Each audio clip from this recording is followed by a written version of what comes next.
Well, welcome back to the 21-day fast. I hope you are staying strong and I hope it's been beneficial to you. I want to talk today about a very important word. It's kind of a difficult word, whether it's in relation to your faith and your journey with Christ or as it relates to people. And that word is trust. And I think you and I, if we were honest and we sat down and had a conversation about this word and how it relates to your life, we would all have stories about how hard it is because of our past or maybe because people have broken trust, how difficult it is for us to trust anyone. We all have situations that we've been through where people have broken trust. And it's made us maybe put up boundaries in our lives around our hearts and as we go into relationships or friendships or even with the church, but even all the way to the point with God, how much do you trust God? And let me give you the metric the Bible gives us. It's in Proverbs. It's another familiar verse. It says in Proverbs 3:5, trust in the Lord with all of your heart. It's so powerful. It leaves basically no room for any wiggle room. It's all of your heart. And do not lean on your own understanding. And so the invitation from the book of Proverbs is, can you get to a place spiritually where God has all of your trust in every aspect of your life? Can you put all of your weight on him? Can all of the eggs of your basket go into the Lord, that you can trust him in every way? And maybe the question is, why wouldn't we trust him? Where has God let you down? Where has God not come through for you? I know there's been people that have let you down, and it's made us maybe a little bit more hesitant to trust people.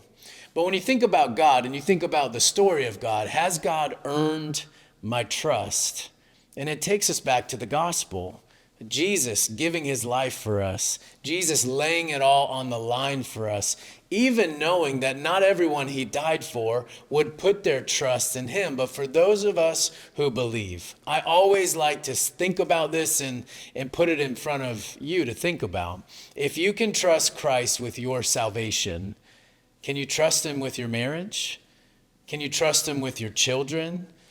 Can you trust him with your finances and your money and your future and your job and where you live and all the day-to-day tangible things that you maybe worry about or try to take full control of? Has God done enough for you and I to prove that he is trustworthy? I want to share two more verses with you. This comes from Psalm chapter 37. And verse 4 is one of the best verses in Psalms, in my opinion, but I want to share verse 5 as well.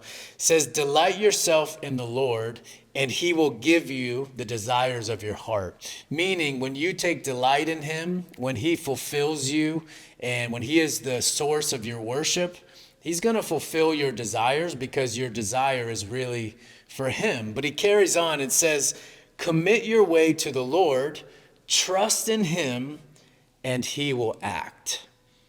So much of our Christian journey and our faith journey is choosing to put our trust in him.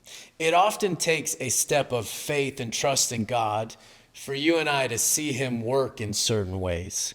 Maybe it's with a change in your lifestyle. Maybe it's with a change in jobs. Maybe it's with people, or who do you go in with, or what relationships should you be in with? Can I give this amount of money? All those different things. When you step out in faith and you show God that you trust him, the Bible says he will act. So today, what I want you to think about is, what category in your life do you maybe struggle to trust him with?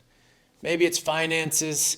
Maybe it's with someone you love that's maybe not in the place you want them to be. Is to hand that over to the Lord and trust that he will work as you pray. I want you to think about something specific that you maybe have struggled to trust God with.